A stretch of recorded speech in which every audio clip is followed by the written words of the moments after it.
महाभारत की लड़ाई में 5 भाई पांडव एक तरफ, 100 भाई कौरवगण एक तरफ। भीम, अर्जुन, नकुल, सहदेव, युधिष्ठिर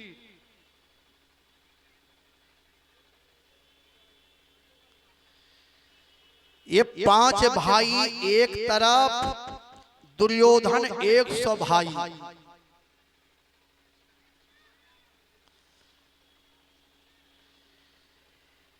एक दिन कौरव और पांडव में घमासान युद्ध हुआ। घमासान युद्ध हुआ। आइए, महाभारत की ये छोटी सी कथा है, इससे विश्वास होगा कि जो परमात्मा का भजन करते हैं, परमात्मा अपने भक्तों की किस प्रकार रक्षा करते हैं।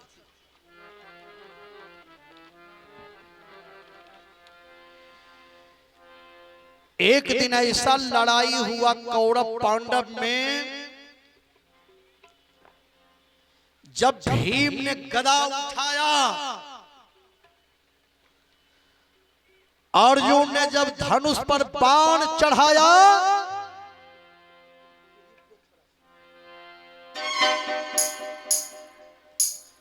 सज्जनों,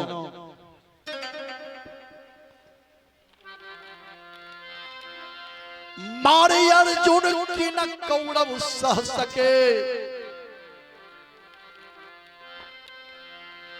मारे अर्जुन की न कौरव सह सके। मरने वाले आहा तक ना कर सके। मरने वाले आहा तक ना कर सके। मारे अर्जुन की न कौरव सह सके। मार अर्जुन की कौरव सह सके। मरने वाले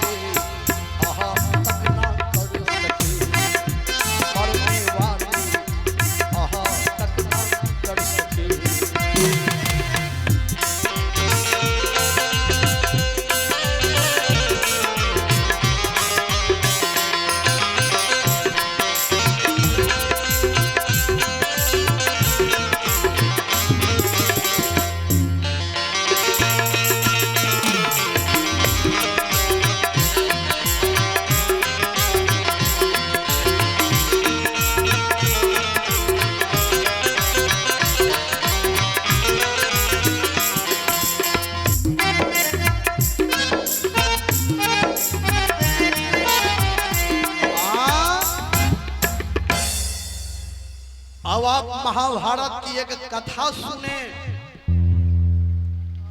प्रसंग का बोल है द्रौपदी सुहाग रक्षा। यानी जो भगवान के शरण में रहते हैं, गुरु के शरण में रहते हैं, भगवान अपने भक्तों की कैसे रक्षा करते हैं, आइए ये कथा से ज्ञान होगा।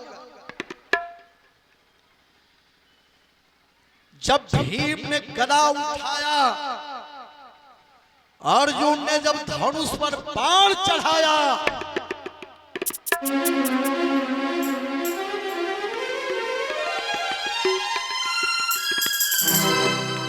ऐसा घमासान युद्ध हुआ।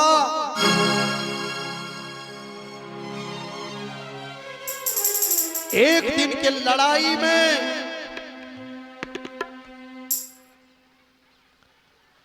दुर्योधन का 24 भाई मारा गया।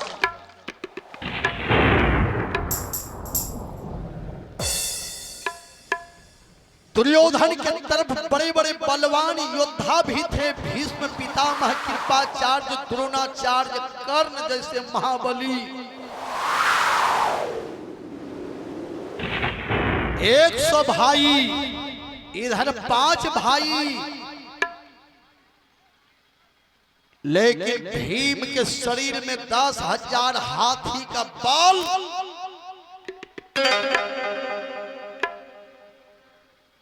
भीम ने जब गदा उठाया, अर्जुन ने जब धनुष पर बाण चढ़ाया, मारी अर्जुन की न कौरव सह सके, मरने वाले आह तक न कर सके।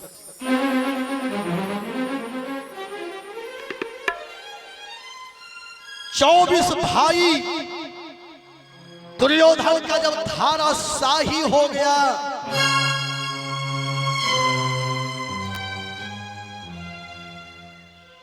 दुर्योधन ने कहा भीष्म पितामह से, दादाजी आप गंगा पुत्र हैं, आप ब्रह्मचारी हैं,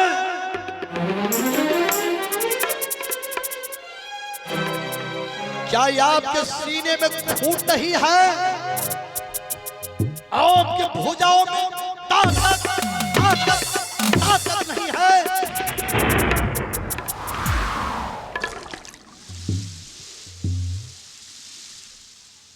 भीम और अर्जुन ने मेरे 24 भाई को मार करके सुला दिया, आप तमाशा देखते रह गए।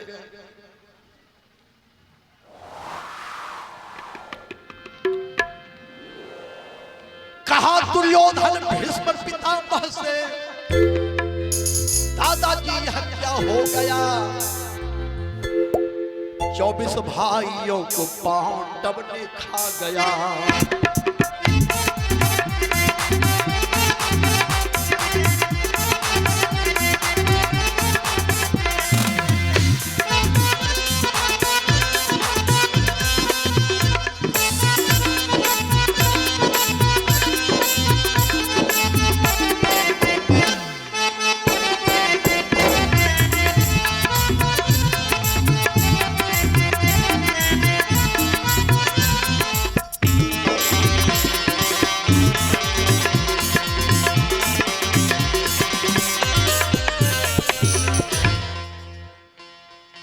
कहा दुर्योधन भीष्म पितामह से, दादाजी यह क्या हो गया?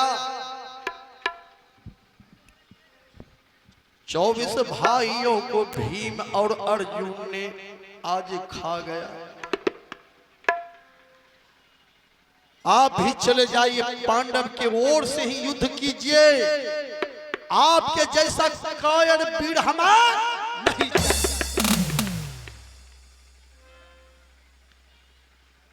भीष्म पितामह ने कहा दुर्योधन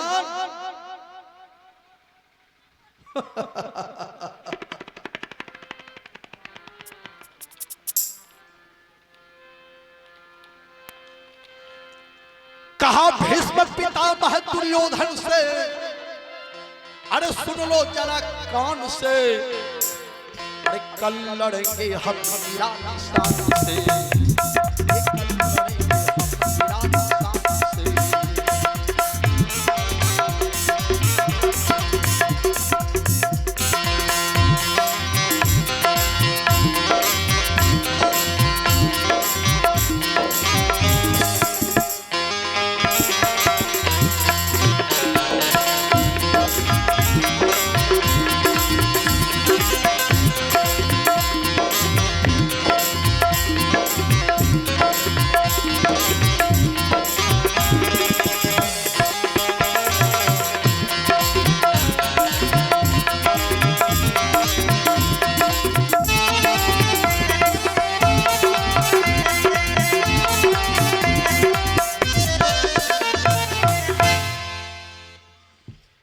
भीष्म पितामह ने कहा दुर्योधन, कल जो मैं युद्ध करूंगा उस युद्ध को देखना। कल पांचों भाई पांडव को नहीं मारा, एक पांडव को मैं कल मारूंगा।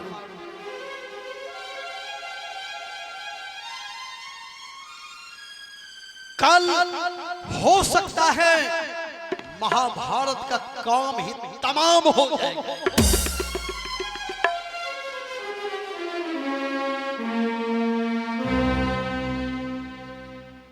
भीष्म पितामह ब्रह्मचारी ने प्रतिज्ञा किया, कल 5 भाई पांडव को नहीं मारा तो एक पांडव को मारूंगा।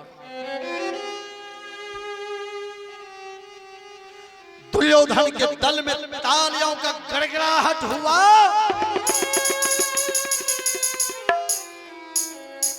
कल भीष्म पितामह दादाजी महाभारत का काम ही तमाम कर देंगे।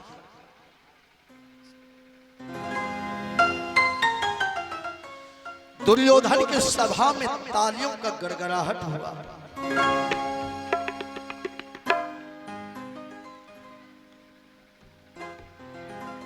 रात्रि का समय हुआ। पांडव पक्ष के भी कुछ लोग वहां थे। पांडव के तरफ से जो लोग वहां थे उन्होंने जब सुना, रात्रि के समय द्रौपदी को जगाती हुई बोली, सज्जनों,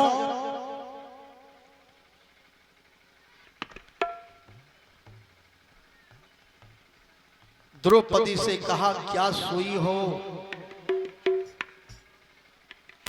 भीष्म पितामह दादाजी ने प्रतिज्ञा किया है, कल तेरे 5 पति को मार देंगे।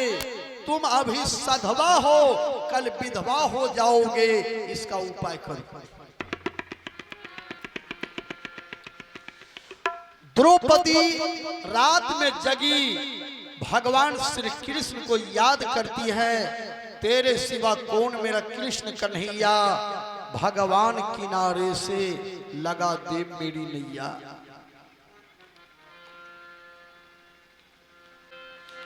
तेरे सिवा कौन मेरा कृष्ण कन्हैया, भगवान किनारे से लगा दे मेरी नैया।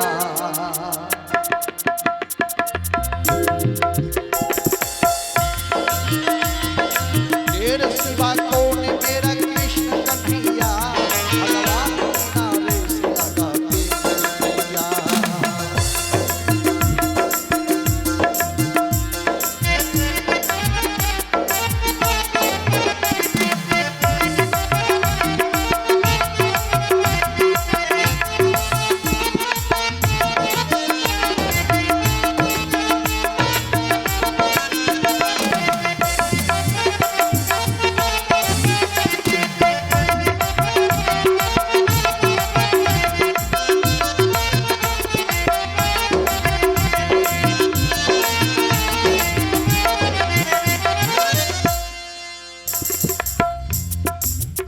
द्रौपदी भगवान श्री कृष्ण से प्रार्थना करती है, तेरे सिवा कौन मेरा कृष्ण कन्हैया, भगवान किनारे से लगा दे मेरी नैया।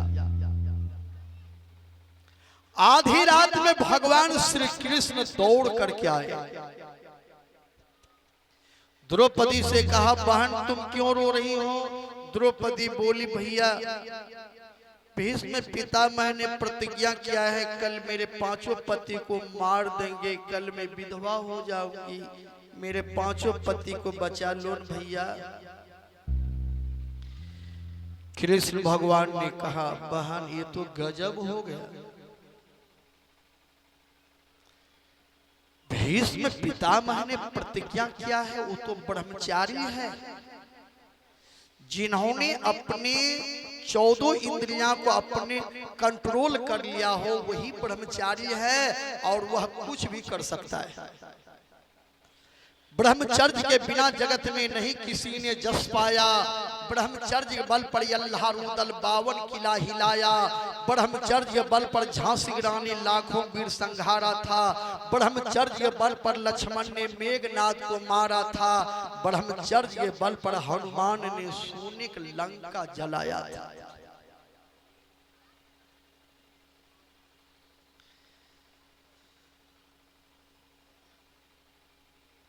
विवाह नहीं किए हैं ब्रह्मचारी, ऐसी बात नहीं। शरीर में 14 इंद्रियां हैं, लेकिन 5 इंद्रियां जो है बहुत खतरनाक।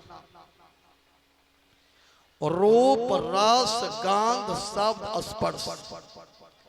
आंख को चाहिए रूप, कान को चाहिए शब्द, नाक को चाहिए गंध, त्वचा को चाहिए स्पर्श सुख। ये पांचों को जो कंट्रोल कर लेंगे वही एक नंबर के ब्रह्मचारी।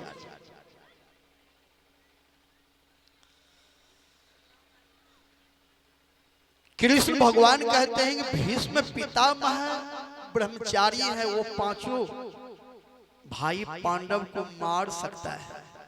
द्रौपदी बोली भैया मेरे पांचों पति को बचा लीजिए न भैया। भगवान ने कहा ये युक्ति मैं बता रहा हूं। भीष्म पितामह एकांत में बैठ करके अभी ध्यान कर रहे हैं।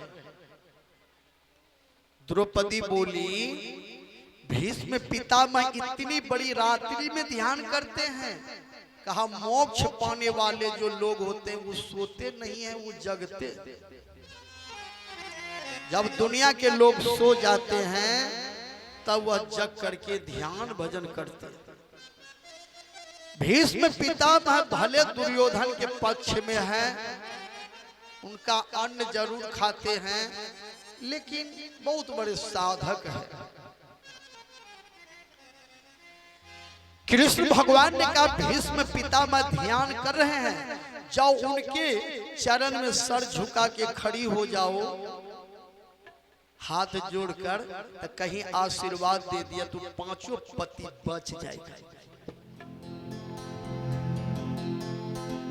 गुरु क्या बतलाते हैं? गुरु जुगती बतलाते हैं, भेद बतलाते हैं।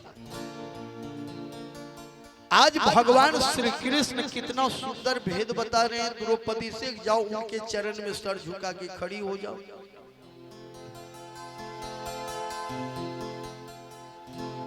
द्रौपदी बोली भैया इतनी बड़ी रात्रि में मैं कैसे जाऊंगी? भगवान श्री कृष्ण कहते हैं चलो हम भी साथ में चलते हैं।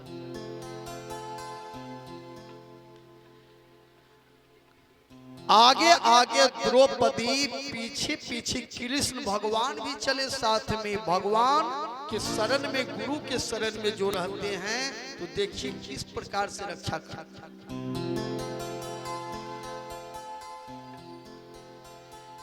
कुछ दूर जाने पर भगवान श्री कृष्ण ने देखा कि द्रौपदी के पैर में कीमती जूती पहनी है। भगवान ने कहा बहन एक काम करो, क्या?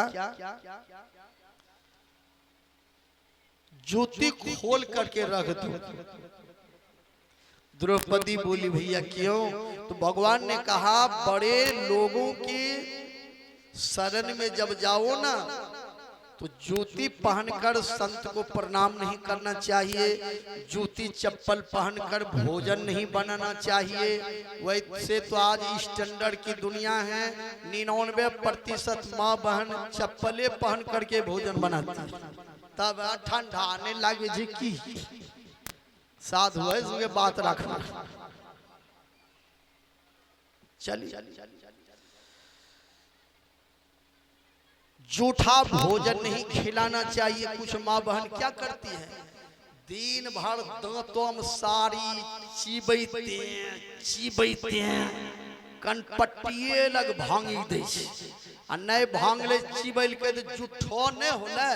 रोटी बनबै छै, बड़ो लोग एले साड़ी ससार लके हुने गेले ऊपर कर लके रोटी बना तावा पर देलके, साड़ी चिबैने रे धोलके एको दाऊ हो जूठो तुठो रोटी मिला के ससुर भैंसुर के खिलेलके नहीं खिलेलके। कभी भी माँ बहन को साड़ी दांत के अंदर नहीं लेना चाहिए, शुचियाचार का पालन करना चाहिए।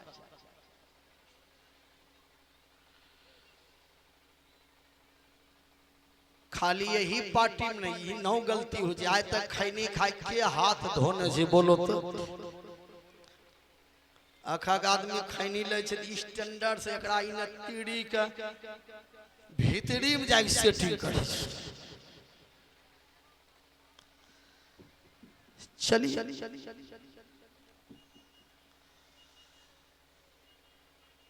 जीवन में चाहिए शुचियाचार का पालन करना। हर आदमी को चाहिए अपना अपना शौचालय बनाना चाहिए। बहुत लोग अभी भी नहीं बनाए हैं। शौचालय नहीं बनाए हैं तो बना लीजिए। जब तक नहीं बनाए हैं तो एक लोटा में अकेले जाइए, ये नहीं कि लोटा में 2-3टा मिली चली दिली, उतने तक नहीं, मोबाइलो लग चली दिली। जीवन में चाहिए सबसे पहले आदमी को शौचालय बनाना चाहिए। बाहर जाते हैं तो एक लोटा में अकेले जाना चाहिए, 2-3 मिलकर के जाना नहीं चाहिए, साथ में मोबाइल लेकर के नहीं जाना चाहिए। आज भगवान श्री कृष्ण कह रहे हैं कि जूती पहनकर संत के शरण में नहीं जाना चाहिए, जूती चप्पल पहनकर भोजन नहीं बनाना चाहिए, जूती चप्पल पहनकर भोजन कराना नहीं चाहिए, और जूती चप्पल पहनकर भोजन करना भी नहीं चाहिए। इसलिए अन्न ब्रह्म का भी अपमान होता है। द्रौपदी बोली, भैया जूती बहुत कीमती है। भगवान ने कहा तुम खोलो ना, हम रख देते हैं। जिससे ज्यादा प्रेम हो जाता है तो वहां नियम खत्म हो जाता है। जहां प्रेम तहां नेम नहीं। माँ बहन को हम देखे हैं, तनिटा बच्चा गोदी में छे, माय खाए छे, तनिटा बच्चा खिला दे छे, नाको से नेटो गिर जा छे, थरिया में पगड़ी के समेटी उमेटी वो ले ले छे। जहां प्रेम है वहां नियम खत्म। विचार, द्रौपदी जूती खोलकर आगे बढ़ी, कृष्ण भगवान दोनों जूती को लेकर पीताम्बरी में बांध कर कंधे पर उठा करके चल दिया। यदि आप परमात्मा का नौकरी करते हैं तो परमात्मा भी आपका नौकरी करने के लिए तैयार है। परमात्मा का जब आप ध्यान करते हैं तो परमात्मा भी आपका ध्यान करेगा।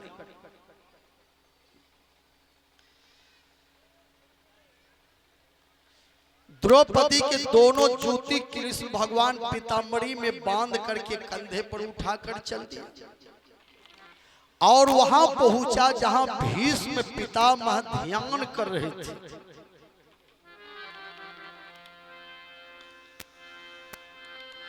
अर्धरात्रि के बेला में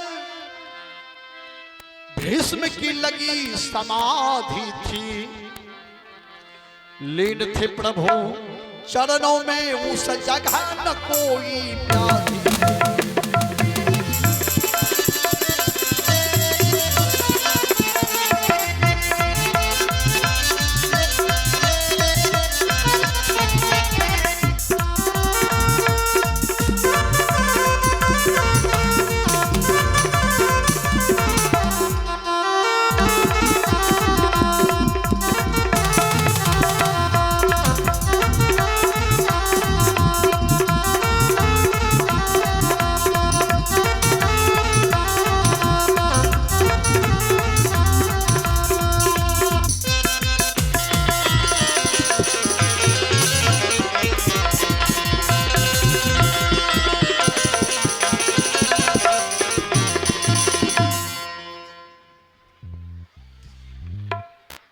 बोलिए प्रेम से श्री सदगुरु महाराज की। कुछ ही देर में आरती होंगे, आरती लेकर के ही आप लोग जाएंगे।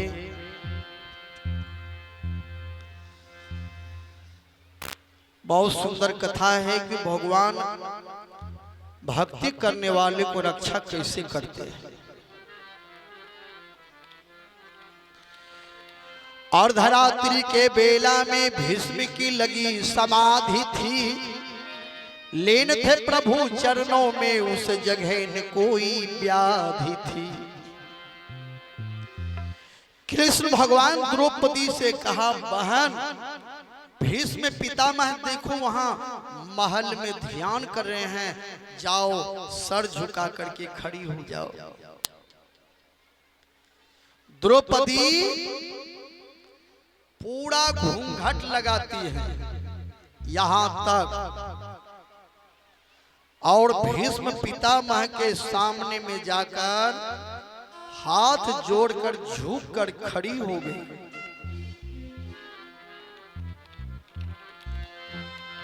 द्रौपदी ने जाकर सर रखा चरणों में, भीष्म पितामह के चरणों में कौन झुका देखो, बाबा भीष्म एकदम चौंके।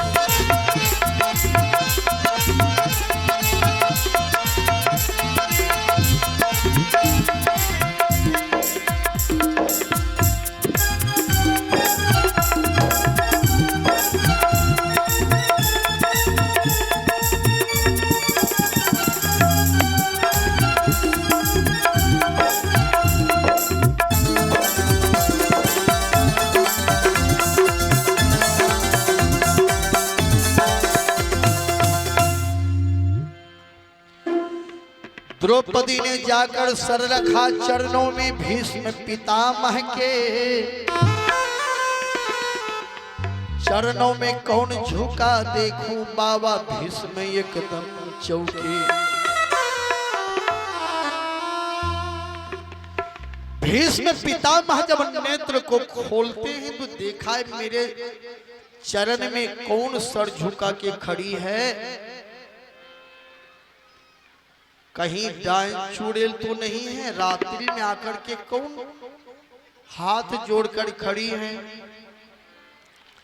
देखा भीष्म पितामह ने ये कोई साधन भजन करने वाली नारी है, आहा इसे तो आशीर्वाद देना चाहिए। आशीर्वाद मुंह से निकल गया, सुहागवती हो बेटी, और तेरे हाथों मेहंदी के रंग कभी न छूटेगी बेटी, तेरे हाथों मेहंदी के रंग कभी न छूटेगी बेटी।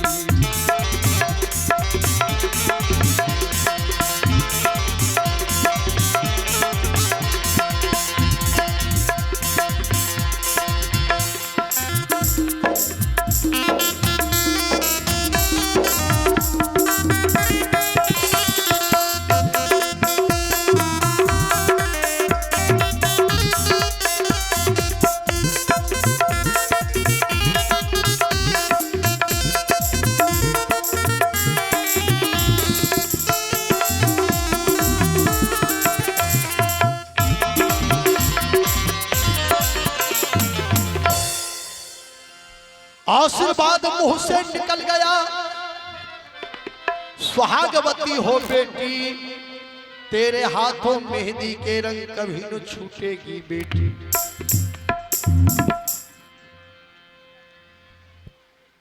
भीष्म पितामह ने आशीर्वाद दे दिया, बेटी तुम सुहागवती हो।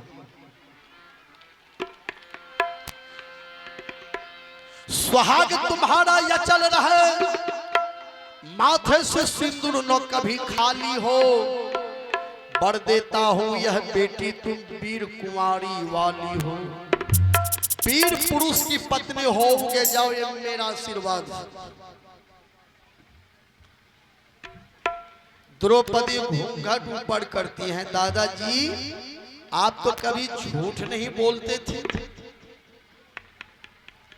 कल आपने प्रतिज्ञा किया है पांचों भाई पांडव को मारूंगा, अभी आशीर्वाद दे रहे हैं सुहागवती होने का, ये झूठा आशीर्वाद है सच्चा आशीर्वाद है।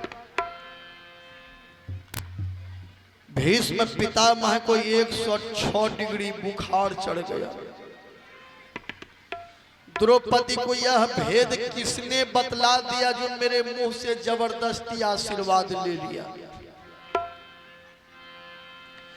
बेहोश हो गया भीष्म पितामह, गिर पड़ा जमीन पर। ये है भक्ति की महिमा, जो भगवान के शरण में, गुरु के शरण में रहकर ईश्वर भक्ति करते हैं। ईश्वर देखिए अपने भक्तों की रक्षा कैसे करते हैं।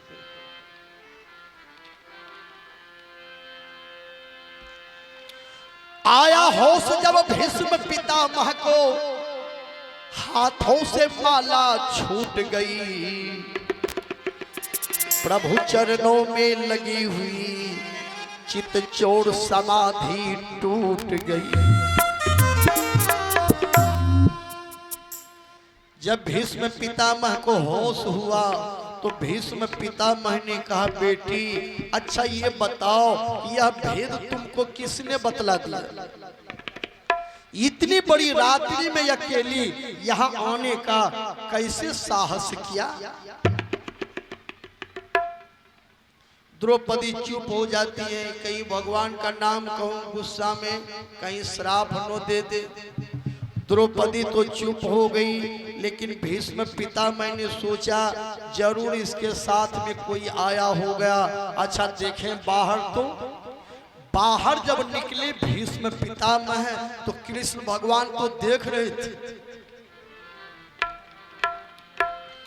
एक बात खटकता है दिल में जिसने हैरान कर डाला, सच बतलाओ कहाँ छुपा है तुम्हें यहाँ पर लाने वाला? बाहर देखा जो बाबा ने, ड्योढ़ी का दृश्य निराला था। पीतांबर के घूंघट लिए वो खड़े बांसुरी वाला था।